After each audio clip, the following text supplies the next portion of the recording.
Hey, we are live, Mark Gassard. How are you doing, bud? I'm doing tremendous. Another magnificent Monday out there in the stratosphere, and spring is getting a little bit closer, a little bit closer, you I know. know you shared with me this morning that you got pollen out there, so that's a Hmm, good sign that spring is around the corner. So, absolutely. yeah. So, hey, Mark, why don't you share with the audience the purpose of Elevate Your Profits, and we'll do a Okay, quick excellent. rollout and introduce our guest. Tremendous. Elevate your profits. Very simply, it does have to do with dollars and cents. Oh boy, hold your ears if you don't want to hear that word, but who doesn't in this economy right now? And we're going to delve into some really exciting things with our guest tonight, Tom, as you're going to share that with us. But, you know, it's also, about your business, or it could be about an idea, a concept, a cause. It's not just solely geared for dollars and cents, but tonight we are going to talk about that pretty intently, so to speak. And, we welcome anybody, and we've had people that have been authored in the past come on here, and we highly recommend. Tonight we have someone else that's authored a few times over. So it's always a lot of fun. We never know who we're going to uh, who's going to step forward and come on Elevate Your Profits. And it's really all about, sharing ideas, concepts, and we learn from you as much as you learn from us. It's give and take, and tonight's going to be one of those magical moments. I feel it, and that's pretty much it for me. Well, thanks. Good job, Mark. So, in closing, we're going to be right back.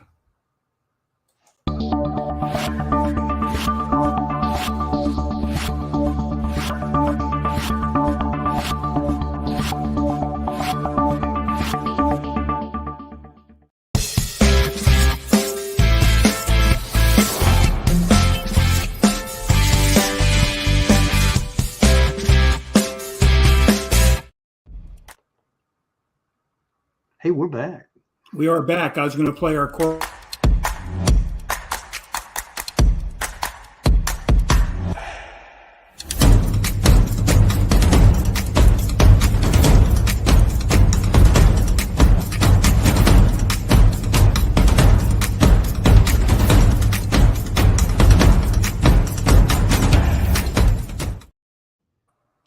Here we go. We are ready to roll. Absolutely. I'm ready to go to a football game when I hear that, man. Kind of get you pumped up, geared up, so. Well, I'm really excited tonight and humbled and honored to have our guest on. He's a distinguished practitioner in the dentist industry. He's also part of the ASEA team. He's written 3 books. Tonight we'll be talking about one of his books. We'll allude to his other 2 books tonight as well. But tonight we'll be talking about something that I think it matters with everybody, why it matters. So we'll be talking about his book, his principles, his why, and all that. At this point, I'd like to bring in Dr. Lee Ostler. Good evening. Good afternoon, Lee. How are you? I'm great, Tom. Hi, Mike. Hi, Mark. It's nice to be with both of you. Oh, thank you. Thank you for being here and giving your time to share with us this evening. We really appreciate it. You're welcome. I enjoy this. Well, really, I always like to start with this, a little bit about where you calling in from. I'm from I live in the Richland, Washington, down in the southeast corner of the state. Wow. Okay. And a little bit about your background, if you could, a little bit about your professional background, and then we'll ask you what are you grateful for today, and your why story here in a moment. So. My background is I'm a general dentist. I have special emphasis in things like TMJ and cosmetic rehabilitation, bite reconstruction, and so forth. But I've been doing this for 40 years, graduated in '83 from the University of Washington in Seattle. Spent a little time in public health service and then gravitated toward private practice, which is what I've been doing since. I've had great opportunities throughout my career to accelerate and kind of go down some various rabbit holes and kind of perfect some expertise. I've been a clinical instructor. We developed a marketing company, marketing strategic ideas for physicians and dentists to be able to work together that evolved into a software company where we're writing software. I've had a laser hair removal franchise. So we've I guess you could call me a serial entrepreneur. Currently, I've engaged with ASEA as a network marketing professional, and we'll probably touch on that a little bit later with regards to why I'm doing that as well as practicing in my profession. So I think most people would relate that, by the time they get near retirement, they feel like they're performing and operating at the peak. And it's like, I wish they could just practice another 100 years and just keep getting better. But we have to have multiple things going on, don't we? Yes. We've had conversations here before coming on and here recently, is that people are struggling today financially, and with our current economic conditions, people need to make reassessments of what they're doing and as far as protect themselves financially. So we'll be talking about some of the 2 or 3 of the principles in this book. It's a marvelous book.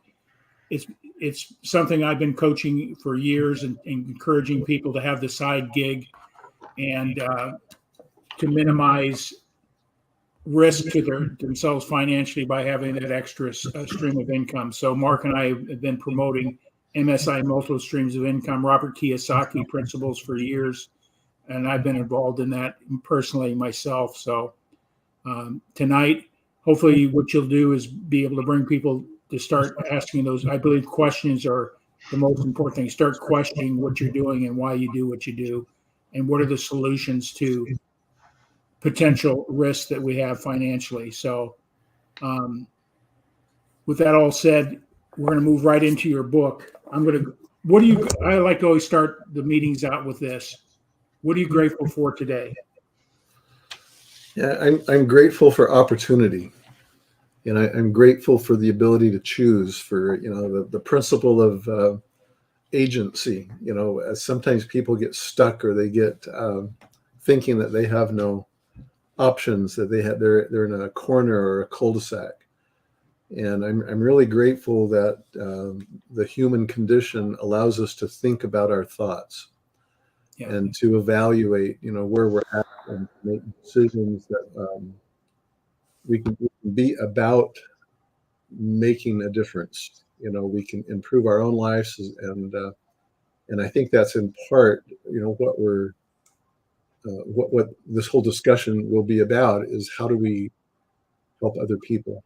The principles out there is if you want to get ahead, then help other people get ahead, solve their problems, and you'll solve yours in the process. And I think that's a very outward focused, altruistic and principle-based approach to life. And so I'm just grateful that we have that freedom and that liberty to still be able to do that. A lot of people think, why would a dentist need a side gig? And so what you've had many different years. You said you're a serial entrepreneur, so you've always sought out things that to solve people's problems by being an entrepreneur. So what's your reason to be associated with ASEA, the company? Well, this actually goes back a long time before ASEA ever came into being. And, I was fortunate enough, and again, a point of gratitude, that I was taught the idea of getting mentors and coaches. And some of those I've paid extraordinary amounts of money to be coached by. And others, they were free, and others, they were multiple. And probably 9/10 of my mentors, who I would consider a mentor, don't even know and never did know that they were mentoring me. I just chose them and read their stuff and followed their thinking because I wanted to get outside my own boxes the best I could. And it goes back to that MSI thing that you talked about, the multiple stream of income. Now, I think that was the first concept that I came across probably 35 years ago with these sequence of mentors that came into my life, was that it was a smart idea to diversify your income sources so that if one went south, that you'd have others that could pick up the slack. And it's just about being, prepared. It's about having, getting your ego out of the way and realizing that there's other people that can help you. And so that was probably the fertile ground in which those ideas for me were planted. And I grew up in a home where my dad, bless his heart, he had a lot of MSIs and none of them really worked well. And so the culture in my family growing up was grow up and make something of yourself, get a real job, and settle down and just stay in your lane and so forth. And I tried to do that. I've done that well with my main profession, but the thing that always happens to all of us, the thing that we have in common is we are human, and human things happen. Life events happen.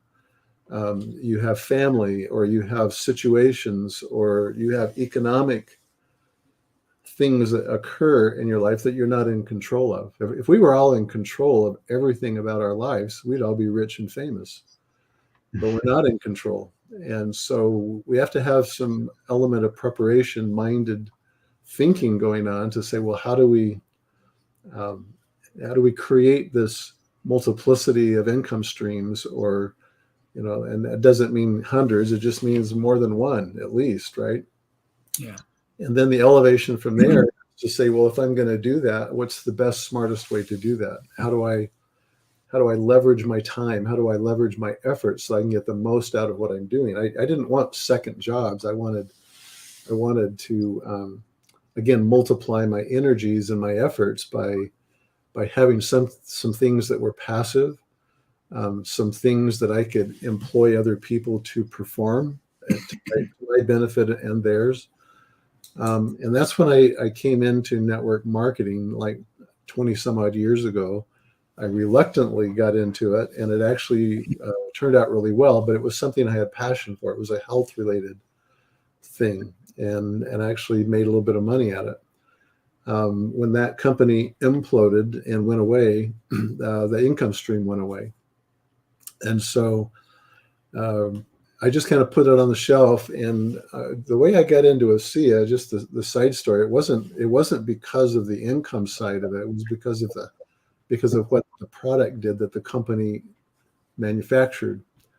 And just a short story on that, it was my wife. It wasn't me, it was my wife. She's had poor health for 40 plus years. And we were sitting in the doctor's office one day, and he looked at us and said, I think you need to get her on some redox signaling molecules that will help her.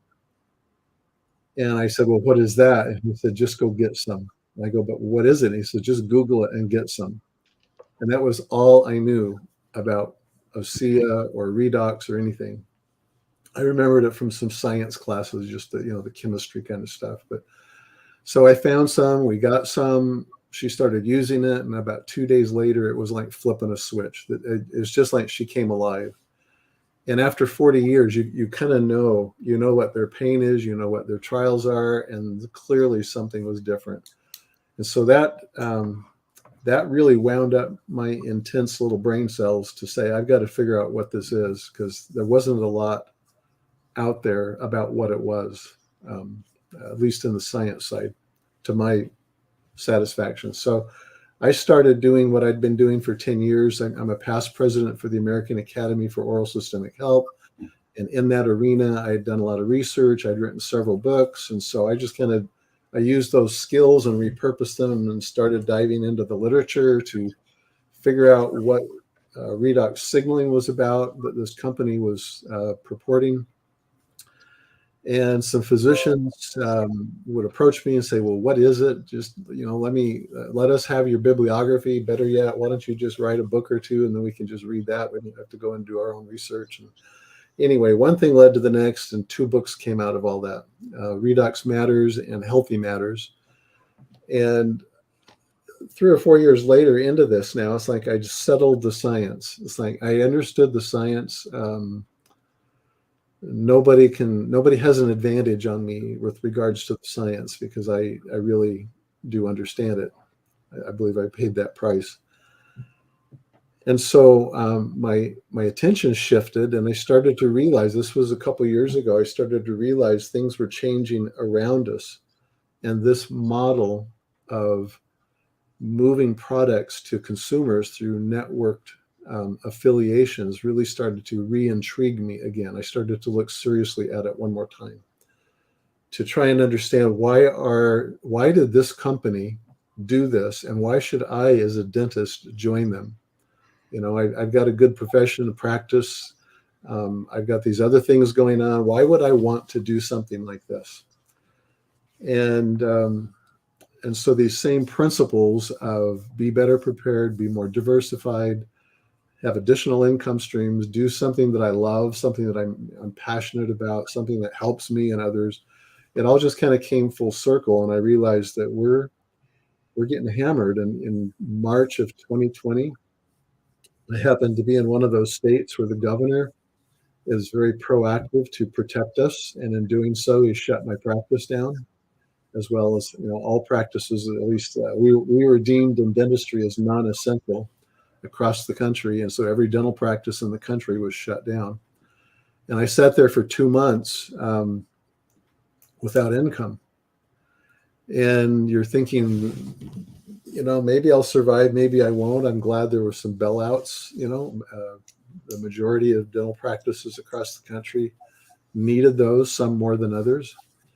But it taught me some real-time lessons, you know, with you need to get yourself financially prepared as well as health prepared for the future. You know, we don't want to be dependent on medical intervention to keep us going, to keep us alive, to keep us healthy, quote unquote. But we also need to have other aspects that would help us deal with the economy at hand. You know, this whole, you've got this, am I recession proof? You know, and that's a great segue, because that's what our economy is doing. The title of the book is Why It Matters, How to Become Recession Proof in a Gig Economy. And that intrigued me. That subtitle intrigued me because, like, what is a gig economy? Why, you talked about why would a physician want, you know, or a dentist want a side hustle? Well, in my research, I found data that supported that 40% of physicians have side hustles. And I thought that's strange, just kind of like you were asking the question, why would a dentist need a side hustle, right? There's a societal assumption that physicians kind of have it made. They're at the top of the, you know, the economic chain. And why would 40% want a side hustle? Well, what you don't know is they're hurting. They're no different in their strata, you know, than the average person is. They still wind up, whether you're a dentist or physician, they still wind up in situations where they need their Social Security and things that they've put away. And even if the stuff you did put away you think is significant, we could have that all go away in a heartbeat, or with somebody's stroke of a pen, or anything that could go south, you know, in the stock market. All of a sudden, you're no better off than anybody else financially. And so being recession proof is the idea of, if my primary income went away, what would I do? How am I going to deal with inflation? How am I going to deal with shrinking margins of fewer customers, fewer patients, fewer goods being sold? How am I going to compete with younger people coming into my marketplace who are less expensive to hire? And now I'm 40, 50, 60, and I'm downsized, right-sized, outsized, whatever. And where can I go to re-employ myself at the same standard of living or the same pay level or benefit level than where I was when I've got a 35-year-old right out of college who's willing to work for, you know, less, and so forth. So these are all problems and conundrums in our economic society that have created, this all comes to the point of, it creates a gig economy. Having a side hustle, having a side business is now mainstream.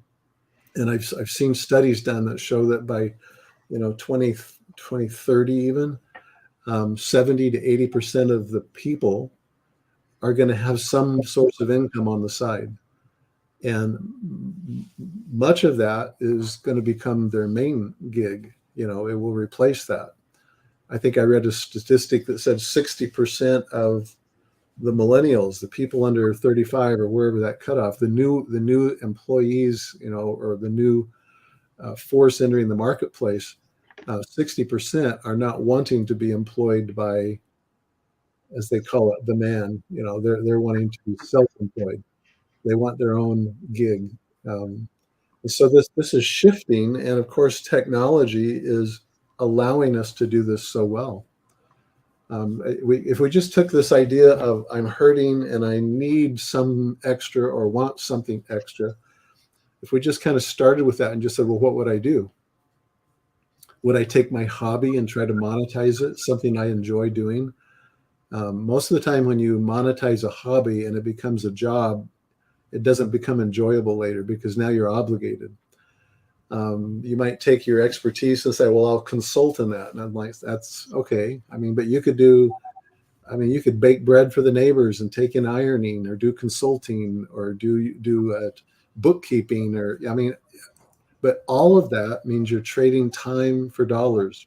You're trading contracts or jobs or whatever for dollars. And it's really no different than where you're already employed.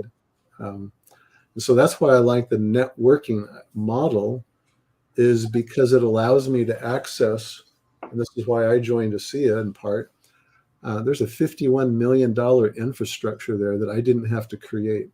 I didn't have to come up with a product. I didn't have to come up with the marketing. I didn't have to come up with the R&D or the sales support or the website or the IT or the HR or all the things that if you were to start another business, you've got to deal with much or most of those in some fashion, and you're going to have to pay for it in some fashion or do it yourself in some fashion. The nice thing side business wise is we can run these things out of our home, so that helps. I don't have to put up a brick and mortar somewhere or rent a space or obligate myself for 5 years or get a loan that I can't walk away from. For a small fee, I can be in business. So those are all, collateral principles and aspects to this idea of what am I doing to make myself recession proof? What can I do to create value for the marketplace and help people solve their problems and do it in a way that benefits me and them and leverages my efforts in the marketplace? Because I didn't want to just trade more time for dollars. So that's kind of I'm just kind of trying to hit on all cylinders there. But even people whom you would not suspect, because you don't know their story, you don't know how many businesses they've gone through or how many have failed or how much their school debt is or their business debt that they can't walk away from. I don't think those are golden handcuffs. It's like they're handcuffs. You can't walk away from them. You're obligated. Anyway, so you're in business for yourself. I do have a question or pose a point out here, is that there's a lot of different ways everything, taking a hobby, turn it into a business, a skill or talent that you may have, but you end up just basically creating a job that you hated when you worked for somebody else. That's how I look at it. So network marketing, and ASEA calls it next level marketing. Could you expound on that? And I look at network marketing, if you take a good solid network marketing model and place it up against a good franchise model, they're almost identical, but you don't have hundreds of thousands, if not millions of dollars you have to invest for that system. Would you like to expand on that for us? Yeah, I'll do that last point first. If you were to go in to just say pick a franchise, whatever it is, I've owned a franchise before. You're paying tens of thousands or hundreds of thousands of dollars just to get through the door, to have the name and to have the central support that the franchise allows you to happen. But then you still have to find a place to put your franchise. You need leasehold improvements. You need employees. You need working capital. You need to pay your taxes. You've got accounting. You've got all the things of a standard, typical business, but you have a franchise, and there's some benefit in that because you can outsource some of the central support things that make it more efficient, and as well as the name recognition, especially, you can take advantage of that. And network marketing is in essence a form of franchising, in that the people who affiliate, or rather associate with the parent company, are an affiliate, meaning they're referring people to the core parent business entity without having to stockpile or purchase or inventory or invest on all of the foundational business activity or support elements that you would otherwise have to do. And so as an affiliate or an associate of a network marketing company, it allows me to represent them. And then as I refer people to them, and those individuals purchase the product straight from the parent company without going through a middleman person, then I can receive a small commission on their use of those products that they are doing for their own purposes. Furthermore, and this is where the leverage comes in, and I call it generational leverage. You call it reproductive leverage, is that other person then can themselves associate with the company. They can represent it to other people, refer people to them, and work that I did 6 months or 6 years ago can still increase my income and occur month after month after month because of the work that other people are now doing within this network that I am responsible for creating and supporting. And we call that form of income residual income because it's reoccurring, eventually not in a time-dependent fashion, and it's happening around the clock, meaning I'm earning income in my sleep from multiple places around the world at all hours of the day. And so I've separated myself from the activities that generate income, and I don't have any limit because there's no cap or there's no top level. So this next level marketing idea is there's hundreds, if not thousands, of network marketing companies that love this business model. It's rooted in some history, and sometimes the history has been kind of sour, but so has the history of franchising. And it took many decades for regulatory laws and self policing efforts to clean things up in the early decades for franchising to even come of age where it was respectable like it is today. We don't bat an eye about doing business with a franchise anymore, or even to have a franchise. We just find it hard maybe to afford to do it, right? But the same thing has happened over the last century with network marketing. And next level marketing is the next evolution, in my opinion. The industry is from a legal point of view, it's upstanding, it's legitimate, it's appropriate. But the way we do it, the way we approach people, the way it is spoken of, and the way we consider it is very different with what ASEA has created with what we call next level marketing. It's very counterintuitive. And the thing that I was always opposed to, probably because of my culture and what I was exposed to as a young person, was getting into these kind of deals to get rich quick, to make tons of money, to be the millionaire, the billionaire, the whatever. Because to me, that was never the right focus. I didn't like that. To me, it was a turnoff. And it doesn't mean that you can't be that, because there's no limits to how large you want to grow your own leverage network. In my dental practice, there are limits to how much I can make because I can only see so many people in a given day. I can only deliver so many services. But in this, I can leverage myself. So the counterintuitiveness of next level is I like what Simon Sinek has said in his book, Start With Why. And that has been a foundation for me because he says, when you know what your why is, money becomes the byproduct rather than the product. And I like that focus, and I believe that ASEA has captured that. And we are not focused on money, money, money, get rich quick and so forth, which tends to be a common theme in many of these companies, because it started first as a research and as a product and as a health thing. And once they discovered that they had something, then it was like, how do we market this? How do we get it into the marketplace? And they realized that word of mouth marketing was the best way to tell the story of what redox signaling molecules were about. And that's the essence. Of course, that could be another hour discussion about what's the science and how does this help with your health. But if you assume for a minute that we got that figured out, that it is everything we say it is, then it's an issue of how do I get it in the marketplace? And word of mouth marketing is really the answer to that. And then doing it the right way is the next level way of doing that.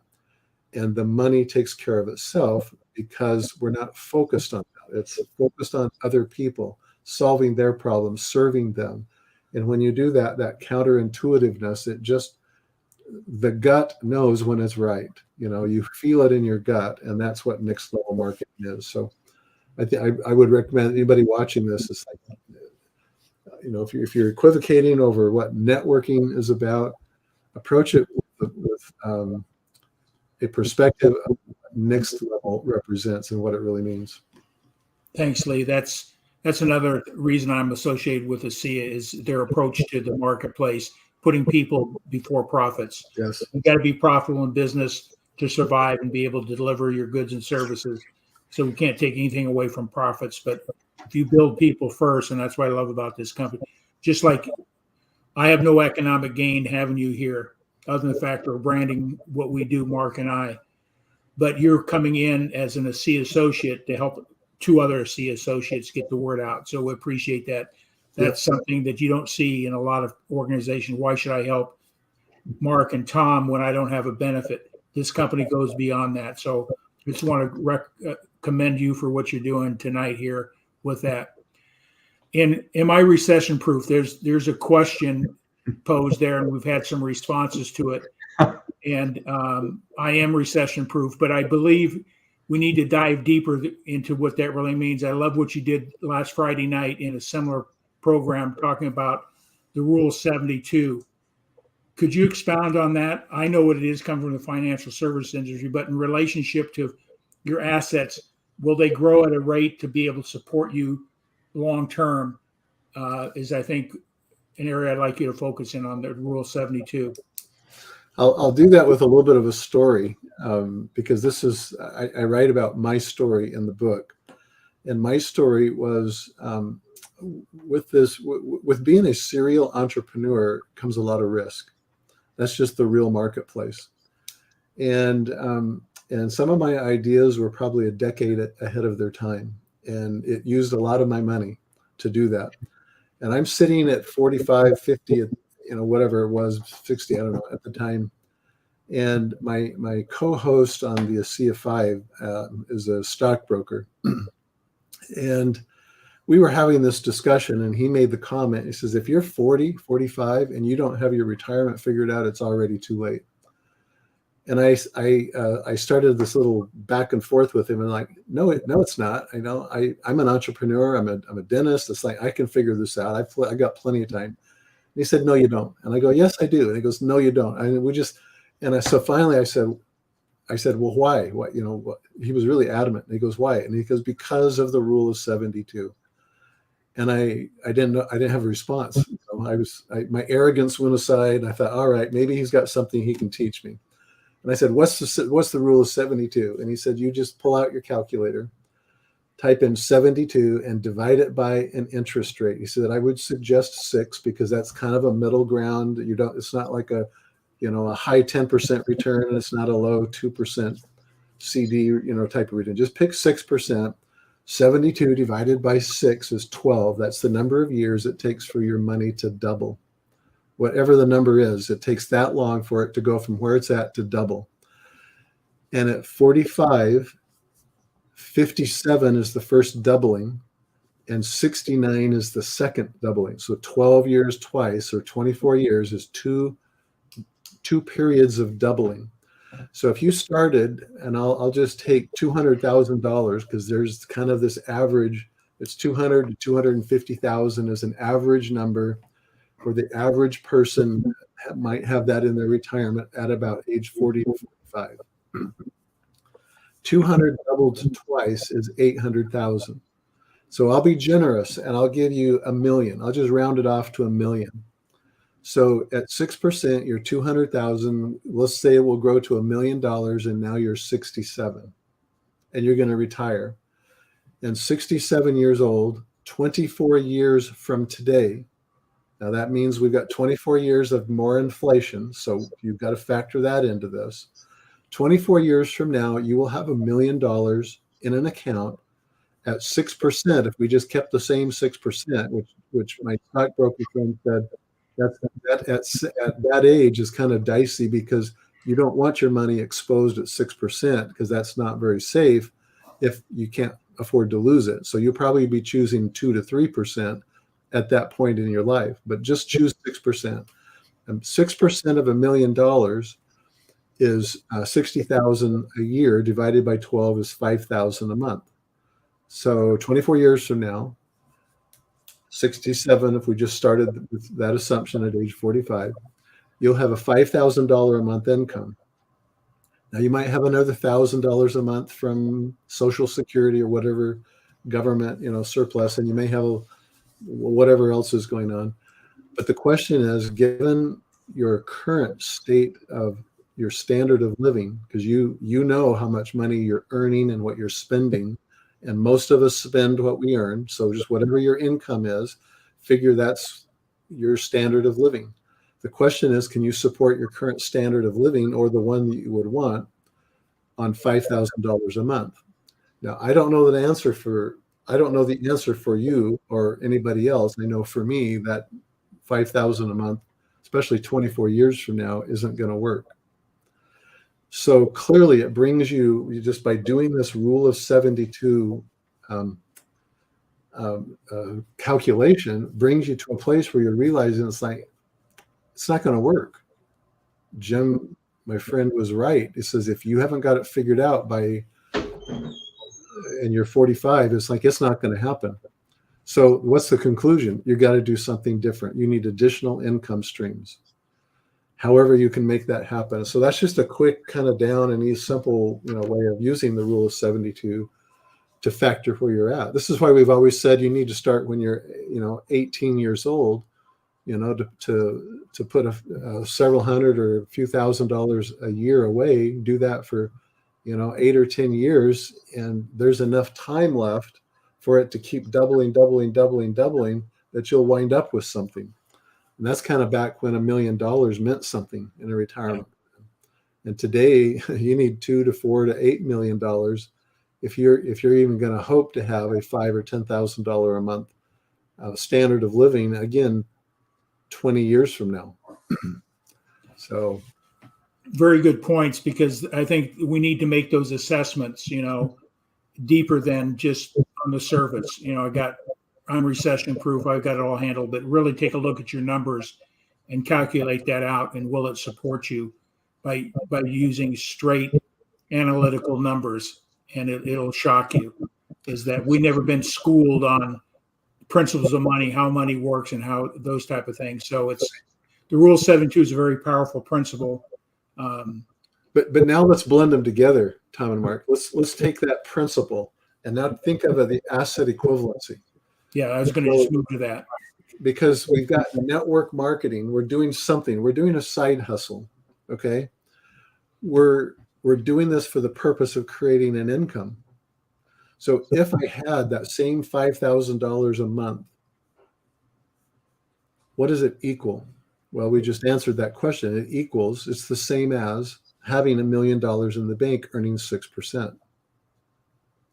So that means if I did something on the side that created a $5,000 residual, reoccurring monthly income, kind of like an annuity, it would be the same as if I had $1 million. So here's the pivotal question.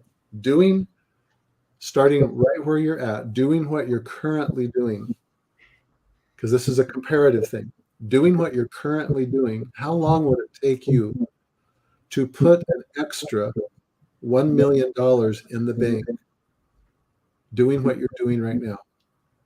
And that's a really sobering question, because if you're in business for yourself, we're not talking $1 million. We're talking about you've got to create $2 million or $3 million in gross revenues, because it has to pass through an overhead filter for you to take it out of your business as a net income, or you can do something with it. It's got to go through taxation and an overhead filter. If you're an employee in a job, that money would have to come through in the form of bonuses or pay raises, and you're still going to pay taxes on it. So you're looking at needing 1.5 million at least, I would think, in order to pay the taxes on it, so that you could wind up with $1 million that would generate that $5,000 a month. The point is it's an obvious point, because you're not even doing $1 million doing what you're doing right now. That's why we're even having the conversation, let alone what you could be doing, how long it would take. So the point is, if I had a side hustle that generated a residual income stream, I really don't even care what company this is or what you're doing. It's a residual income flow. At $5,000, you just put an asset equivalent of $1 million away. That's a powerful concept. But let's make it, because we don't want this, to get too heady on us. Let's just talk about $1,000, which is the idea of what 1,000 air means. $1,000 a month is the same as having $250,000 in the bank earning 5%. And I'm just using those numbers because they're rounded out. You can round them off easily. $250,000 is the same argument. Doing what you're doing right now, how long would it take you to put an extra $250,000 away into a bank account that would liquidly flow $1,000 a month? Now, to me, the obvious, I mean, if I ran that through my dental practice, for me to do an extra $1 to $2 to $3 million a year, I mean, it could happen, but that's a lot of work. That is a lot of work for any dentist, for any physician. Okay. And it has to go through those overhead filters, and I'm generating it with time. I'm trading time to do that and services to do that. So the whole point here is, if I can do something that could create something very reasonable, $1,000 a month, if you put 20 to 25 people in this business, the one we're doing, on as customers, just as a customer, you have $1,000 a month of income. That's the same as putting $250,000 and plopping it in the bank account, earning 5% interest. And so what if it took you 12 months to do that, or 18 months, or 24 months, or you could knock it out in 4 months? It's like, how many people can you talk to, right? What are you willing to do to get outside of yourself to do that? The point is, there's just hardly anything else that could compare, and that's the power of asset equivalence. I don't have $1 million liquid cash that I could take and go buy real estate with. It's not sitting in the bank. It's the same as, it's an asset equivalency. It's like an annuity that's paying me because of the work I did months and years ago, that's still getting more and more and more because the network is growing. And now I have spendable cash flowing into my personal bank account that I can do things with. And we've been really future focused with all this. But what would an extra $1,000 a month do to the average person in terms of their ability to pay for orthodontic braces for their kids, or a heating bill or utility bill, or to not, we've got this idea that, a high percentage of people cannot cover a surprise cost. That they couldn't cover a $500 or $1,000 surprise emergency that occurred, a car repair, something went out on their heating system or something. A kid comes home from, says, I've got this extra expensive school, something. It's like, do that. Well, guess what? An extra $1,000 a month is like a 10 to 30% raise for most people. So. And something too, I think it's important with the right business model with network marketing. you can create legacy income or generational income that could be passed on to your family once It's an asset. It's an asset. So I think it's another critical thing is what are you doing today that can be generational to support your family or support a cause or whatever your purpose in life is.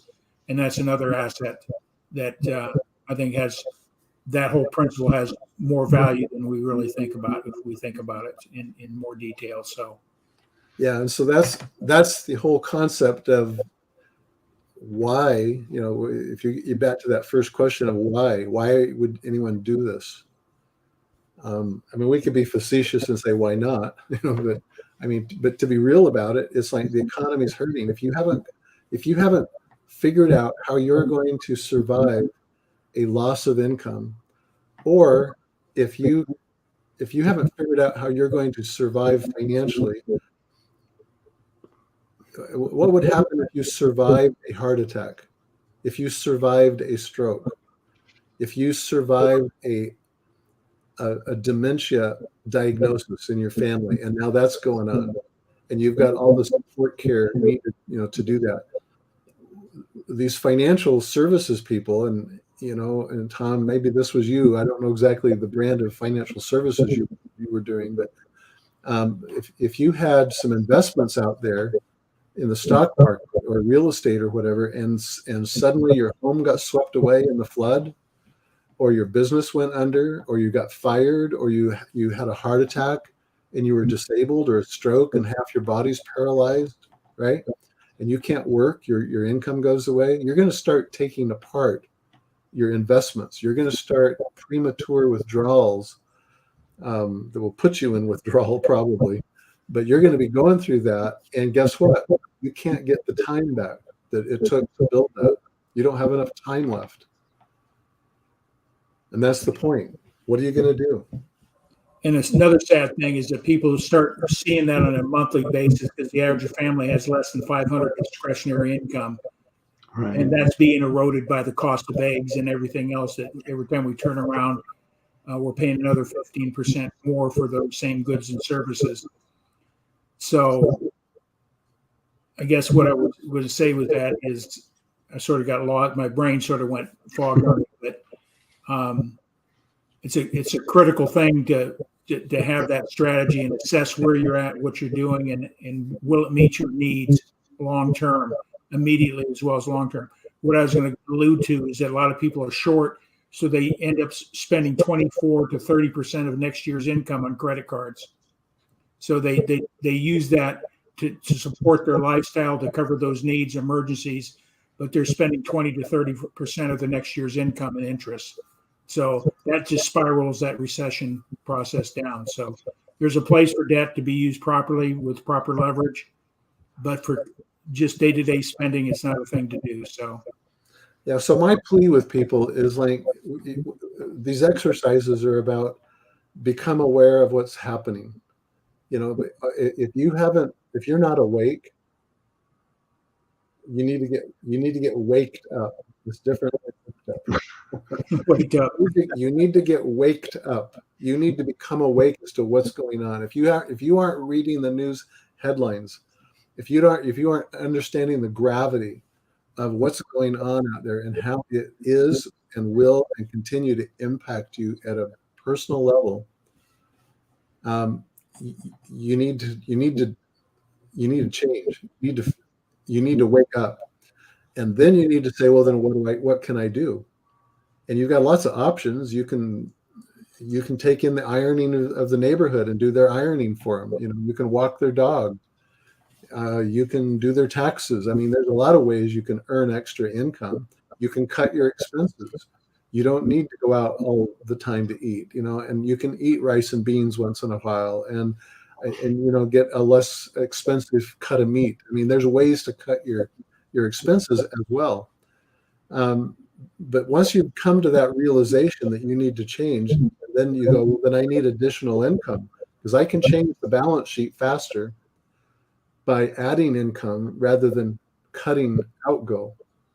Both are indicated, but I can change the profit and loss balance much quicker by adding an extra $500 a month or $1,000 a month or $3,000 a month. That happens way faster in every way. So then you go, then how do I do that? What kind of thing do I want to do? Am I going to trade my time? I already have one job. Do I want a second or a third or a fourth job? How much leverage do I want? How can I use the technology? How can I leverage or outsourced resource platforms, business platforms to support me so that I can spend more of my time in the activities that earn income rather than doing the back work of keeping the business going. And so it's just one logic point after another. And that's where, to me, it winds up at the final place of saying, I need a network marketing company, because there is no investment. We could say, well, it's $40 to join. All right, compared to what, a couple $100,000 to go start another business? It pales by comparison, and that's the downside, because the barrier of entry is so low that the barrier of exit is also very low. It's like if you don't walk away from a job that you have $1 million banknote on, I would not walk away from my dental practice. I couldn't. You'd be insane to do something like that. Could sell it, but I can't just quit, because I'd be in debtor's prison or whatever. And so the point is that the common average person can take advantage of the gig economy. That is a trend. You want to put yourself in front of trends. Don't do things that aren't going somewhere. So the fact that there's lots of people looking, they also feel the economy. That's why this is mainstream in the gig economy, because everybody's thinking about these very same issues. I need to do something. I'm getting beat up, inflation, credit cards, kids' braces, and they need a new size of, pants because they're growing. Food's more expensive, whatever, right? They feel the need, and now they've got to solve a problem. And I can now show up and say, let me help you with your health. And at the same time, we can create a business with you. And you can get that extra 300 or 500 or 1,000 or 5,000 or whatever it is a month going. And it costs $40 and a little bit of your time to get going. That's kind of the bottom line. Yeah. Right. All upside, very little risk associated with it. The risk that you face is doing nothing, and that's important. Make that assessment and find that thing. I call it having lanes. You find your main purpose, and then your side gig should run I call it run parallel. So it's easy for you to shift from one lane to another. Yeah. So everything I do, I've got my main lane, but the things I put on either side of it run parallel. So I'm not diverging or going off and chasing silvery objects. I just shift. So find that thing that I call blows your hair back, that you have a passion for. Build on that, and then find things that will support it. Create multiple streams of income off of one. If you can do that, when we look at the wealthiest people in this country, they have 5 sources of income as an average. 5 sources of income. We think, why would a mega millionaire or multimillionaire want to do that? They're doing it for a lot of whys, for that family legacy. They're doing some things that we all dream about, but they're exercising these principles. And that's why I love Robert Kiyosaki's book. I think you mentioned it the other night, is the 4 quadrants of income, and start evaluating what you're doing. What quadrants are you in, and where would you get the best leverage for your time and money to solve that recession process? Would you agree? I would. And I would implore people, don't go get a side hustle because you love it, because you enjoy it. You can learn to love and enjoy. I remember having to think through dental school. It's like, I don't know if I can do this. I don't know if I can do this. I don't know if I hate blood. I hate blood. I was like, all these reasons, and I kept telling myself, there are hundreds of thousands of other people that figured this out. You can too. And so people who say, well, I don't know if this doesn't work, I quit, and it's like, it didn't work. It's like, no, you didn't work. You got to figure this out. You've got to be smart about it, which is what I think you were just saying. If you're going to go spend 20 hours or 10 hours or 5 hours a week doing something, the question to ask first is, does it blow my hair back? Is this something I'm really excited about? And can I leverage my activities and my efforts to where I can get 20 hours out of work out of 5 hours of work? I mean, why be otherwise about it? So anyway. Yeah. Great explanation. Mark, do you have anything you want to? Yeah, I mean, you touched on it here, Lee, when you talked about how you got involved through a health issue. One of the things I just wanted to ask you, what would you say to somebody that, says, hey, I'm doing well in life. I'm making 6 figures plus, I'm a professional person. Why would I even want to consider this? Now, you touched on those things, because what I'm hearing you say, and you're waking us all up through your book as well, is that going to last? How long will that last? Or there could be a health issue. Maybe you are invested, but then all of a sudden you have a health issue, like it could be your brain, your heart, whatever the case may be. How do you approach people? Like they may have status and they're doing well in life, but it's like, hey, I don't need to do that. But just from a health perspective, you touched on it. What do you think about people that are doing well in life? And, what would you say to them in doing, getting involved in, since you're talking about a gig economy? Because some people may think, hey, I'm above that. I don't need to participate in that program. That's not going to happen to me. And statistically, we're all dealing with it. So could you share some thoughts on that? Yeah, a couple of them. It's like, if you're doing so well, then why do you pay insurance for your home? Why do you have health insurance? Why do you have disability insurance? Why do you have life insurance if everything's going so well? If things are well, then drop all your insurance. You could pick up an extra $1,000 a month just by not paying insurance or whatever. And I think the other, and that's a little said tongue in cheek, obviously Sure. You're not going to do those things, but do you have income insurance? If your income went away, do you have a way to replace the income that would be coming from your primary source? Yes or no? Or in part, maybe, enough to keep the wolves away while you're trying to figure the rest of your life out. From the health side, yeah, I mentioned earlier, and you just restated it. None of us know. If you looked and said, well, is there anybody in your family that's had cardiovascular disease, that has diabetes, that is overweight, that is there anybody in your family that has dementia or Alzheimer's, or is there any risks going on? And some people would say, well, they would have to say yes, because this is just the way it is. But if you or me were healthy, again, just the health thing, we say, well, I don't need this stuff. And it's like, right. You're not doing it to fix anything. You're doing it to prevent something. And I think that's, an important aspect of this. And also, do you remember 2008? Is that a bright memory? And I was trying to think the one before that. I think they called it. Bring that up. Did you have to bring up 2008? I know. There was something that went on before that. Several years, it was the October surprise or something.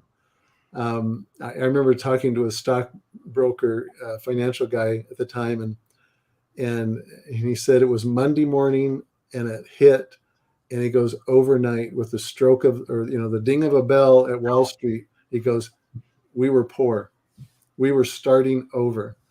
And if you go, okay, but if you wait 30 years, you'll get it back. I mean, that's the way it goes. But that doesn't work if you're already 60. You can't wait 30 years for the market to get back, So, I mean, we're kind of speaking maybe to the obvious here, but, the answer is there's a difference between smart money and dumb money. And the people that are smart money, they realize that, yep, I've got 5 million stocked away. I'm totally good, but I recognize an opportunity. I'm an entrepreneur at heart, and I realize that I can do this. I can make more. I can exercise my stewardship to be a better steward, and I can do better. I don't want to call people dumb, but it's like the smart money recognizes when there's an opportunity to be better prepared. Diversified, Tom, you were talking about this diversified. If you had 1,000 customers, each giving you $5 a month, and one of them went away, or 5 of them went away, how much would that impact you? Versus if you had one customer giving you $1,000 a month and they went away. And so that's the benefit of networking, is you're creating a diversified network that is pulling from a diverse number of economies. If things in your state or your county or your country aren't going well, I've got 80 other people in other countries and economies that are doing well. And they're all giving me a little bit of that activity. And that's smart money. Yeah. So I appreciate everything you're saying. You're hitting, as Mark would say, being a baseball umpire, you're hitting home runs for everybody here too. So, but absolutely. Great points, Lee. And I just want to compliment you on your book. This is a book, no matter what you're doing in your current avocation or business, read it. It's also a workbook. Yes. Yeah, you've got exercises in there. Yeah, so he's got things for you to work on, so you can do that assessment of where you're at, and so you can make the right decisions for yourself and your family around the economics. And are you willing is the key. You're able. The next question: am I willing to offset risk? I love what you said about we have insurances because we don't want to lose something, but what are we doing to ensure our income? Great point. Yeah, you don't want your assets to have to be taken apart just to support a problem. Yeah, so great point. So hopefully that's hitting some nails on the head right there. So great job, Lee. Anything else, Mark? How'd you get over one thing I loved about what you said, Lee, your ego, you left at the door a long time ago. But, some people allow that to get in their way, or status, but it seems like in your case, it was out of necessity. Did you even know, you touched on it, you brought it up, like when you were researching Redox, did you really understand it then? Or, now that you've written books about it, but back I think you said how many years ago it was, when they said, go get some, I'm just curious, where did you go to get it? Well, I had read somebody's comment like 3 or 4 months earlier, just on a random webpage about other health things, and they mentioned ASEA. And so like 3 months later, I'm sitting in the doctor's office, and he just says, go Google it and get some. He wasn't involved. He just heard, he was really scraping the bottom of the barrel. That was how significant my wife's health challenges were. He didn't know what else to do. And which is why he thought maybe this was shot in the dark, right? And so I recalled reading about it from this other author in one of her books, and so I just searched her stuff, and I found her, and I found the site. I didn't really realize what it was. It was like later, it was like, oh my goodness, this is network marketing. Oh no, please, I just want to go to Walmart and buy this stuff, right? And then I started to wake up especially after I saw how it helped her. I was like, well, I can't stop this now. I was like, that would not be right to her or me to not help her have the solution for her health.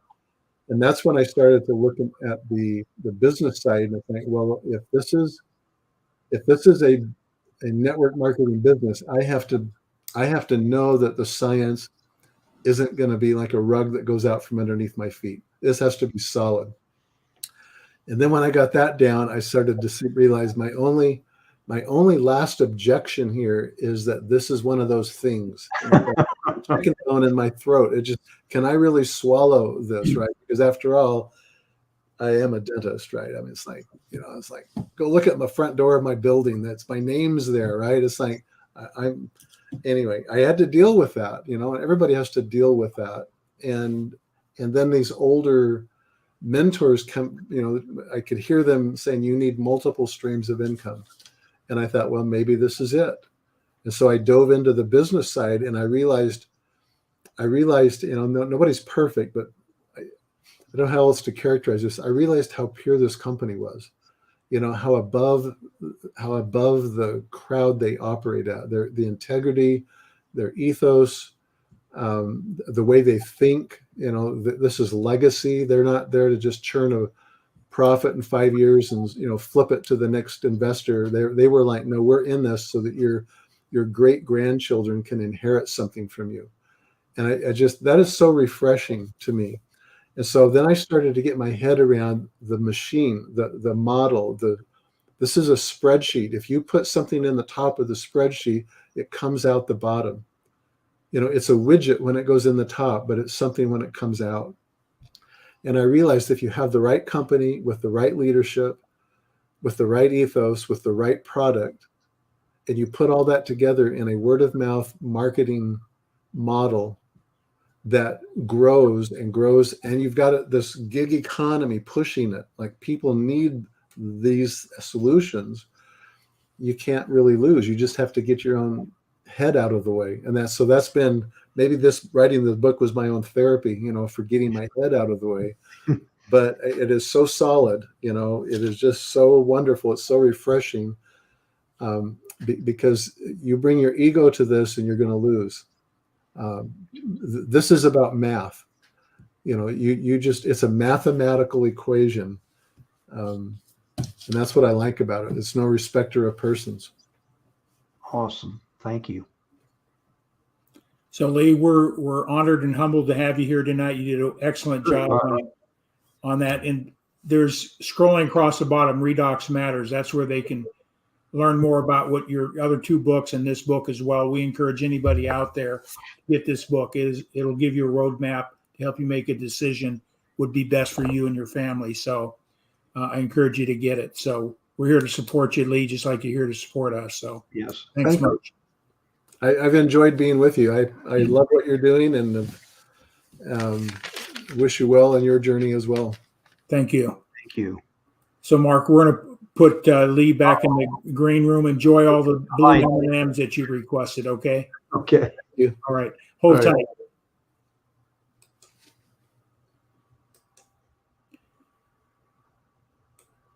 Well said. Well said. Would you agree, Mark? Oh, absolutely. A very, very humble man. And I'm sure he sees himself. I love when he said about, I didn't want to do this, but he probably sees himself every now and then with people thinking about getting involved. And I like the whole thing when you were talking to him about next level marketing, gig economy, what people are doing. And he's talking about real life things in everybody's lives. It's, we've touched on it more than once, $500. How will that impact you on a monthly basis? $1,000, everybody could use a little assistance. I've never seen anybody turn money away, oh, I don't need it. Give them $500 and see what happens, or $1,000. I've never seen people return it.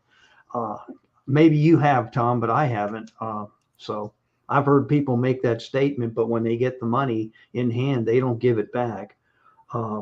You'd be lucky if they said thank you, right? Yeah, for some, but no, he touched on and he talked about the ethos and just having someone like Lee on here. I mean, it just reaffirms I'm in the right neighborhood. Just down to earth, solid, type individuals. They operate from a premise of integrity. That's the best way I can put it. And they don't pull any punches either. They tell you the way it is. And I enjoyed listening to them. All right. Well, I appreciate Lee being here. We'll go ahead and wrap it up. Do we have a guest next week on the agenda?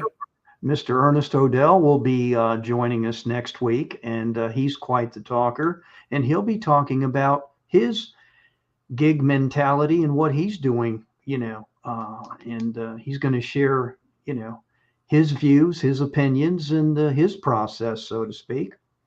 Yeah. Just more things to think about, knowing what your options are so you can make that intelligent decision is so important. Absolutely. So that's our whole purpose, is that ASEA is a wonderful company, but there's other good companies out there as well. Just got to find the one that fills your need and something you can feel good about promoting and sharing with other people. That's all we do in network marketing, share good ideas and good information. So we don't have to sell or convince when people take the time to see what we have to offer. The science is there, the opportunity is there. There's no hype here. I love what he says, be a side hustle thousandaire. That I can comprehend that. People can't comprehend 1 million, 2 million, or mega millions when they're making 50,000 a year. That's outside their belief system. It's possible. So, but building a business what I always ask this question: what would your life look like a year from now if you were making an extra $1,000 a month? What would your life look like? Yeah. They'll tell you, and then just ask the question: what are you willing to do to get it? And that's their decision. You got to have the why in place, realize the benefit for doing the work, because it does take work, and anything, fruit that gives fruit, you got to do the hard work. I'm not saying network marketing isn't hard. It's like any other business. You got to focus and be intentional, and looking for outcomes to help and support people any way you can. So anything else you'd like to say, Mark? That's it. I just want to thank the people that joined us this evening as well. As usual, Robert from Canada, and friend Nell, she's from another Philippines. She's from the Philippines. Yep. Yeah. So another country. So thank you so much for taking the time to hop on. I want to thank Eric for being here as well. Absolutely. Our pizza crust guy. So yeah, Mr. Bam. Yeah. He's got a great program he puts on as well. Oh, so. Absolutely.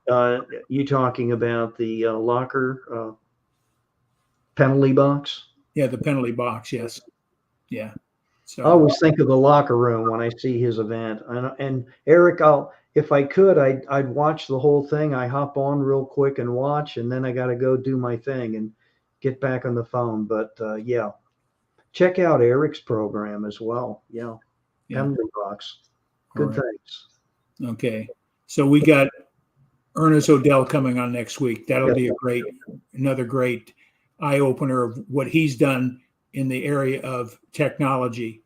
They have a multiple streams of income, showing people how to use technology to make money. So that's a pretty powerful thing as well. So absolutely. Yeah. So with that all said, Mark, anything else? That's it.